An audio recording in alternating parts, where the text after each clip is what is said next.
নমস্কার বন্ধুরা, আশা করি আপনারা সবাই ভালো আছেন। আজকে দেখুন একটা খুব সহজে চিড়ের কলাকন্দ বানিয়েছি। এটা খেতেও খুব সুন্দর হয় বা খুব তাড়াতাড়ি হয়েও যায়। তো চলুন কি করে বানিয়েছি দেখে নিই। দেখুন চিড়ের কলাকন্দের জন্য কী কী লাগছে। চিড়ে 1 বাটি, আধ বাটি লাগছে চিনি, আমুল দুধের গুঁড়ো লাগছে বড় চামচের 4 চামচ, কর্নফ্লাওয়ার লাগছে, একটু ঘি লাগছে, আর তার সাথে নুন লাগছে, আর লাগছে এলাচ গুঁড়ো।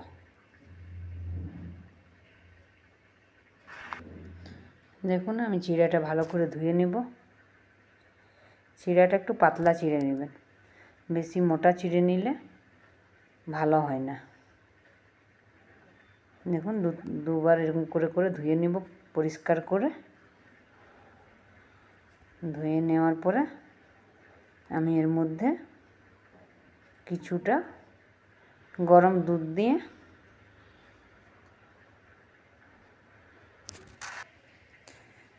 দুধটা দিয়ে আধ ঘন্টার মতন ঢেকে রেখে দেব। যদি আপনাদের চিড়েটা একটু মোটা হয় তো মিক্সিতে চালিয়ে নেবেন হালকা করে।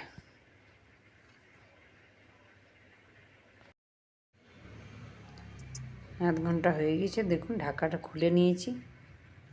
দেখুন চিড়েটা নরম হয়ে গেছে, কিন্তু অনেক সময় মোটা চিড়ে হলে নরম হয় না। সেই ক্ষেত্রে দুধটা দেওয়ার পরে এই সময় একটু মিক্সিতে চালিয়ে নেব। তারপরে দেখুন চিনি দিয়ে দিয়েছি। চিনিটা আপনারা যেমন দিতে পারেন, যেমন মিষ্টি খান সেরকম দেবেন। আমুল দুধটা এখানে একটু বেশি লাগবে।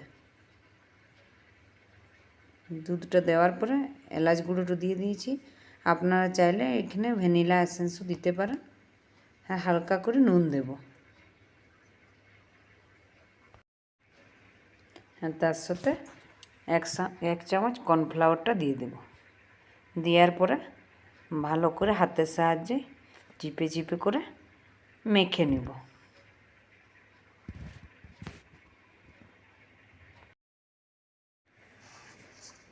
দেখুন মেখে নিয়েছি, এরকম থাকবে।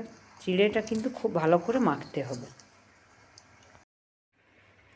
দেখুন মাখা হয়ে গেছে। আমি একটা কড়াই নিয়েছি, কড়াইয়ের মধ্যে আমি ওই মাখা চিড়েটা দিয়ে দেবো। চিড়েটা কিন্তু একটুকু যেমন গোটা না থাকে, ভালো করে কিন্তু মেখে নেবেন। দেখুন দিয়ে দিয়েছি। তারপরে আমি একটু ঘি দিলাম। আপনারা চাইলে আর একটু বেশি ঘি দিতে পারেন। আমার বাড়িতে আসলে ঘিটা খাওয়া চলে না, সেই জন্য আমি ঘি বা তেলটা একটু কম দিই। তারপরে আঁচটা মিডিয়াম রেখে ফুটিয়ে নেব ভালো করে, নেড়ে নেড়ে। এরকম করে একবার করে নেড়ে যাব। দেখুন হয়ে গেছে এটা।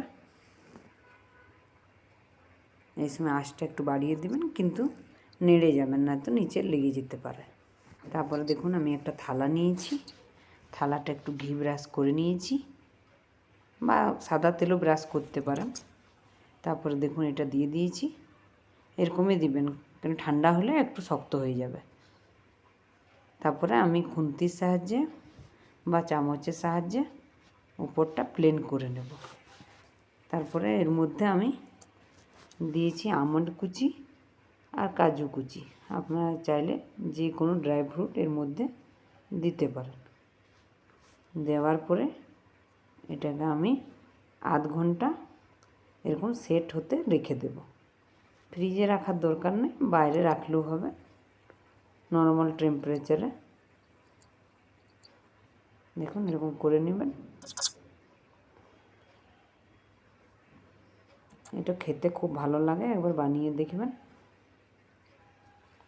আমি আরেকবার বানিয়েছিলাম, তখন ভিডিও দিই নাই। তারপরে দেখলাম খেতে খুব ভালো হয়েছে।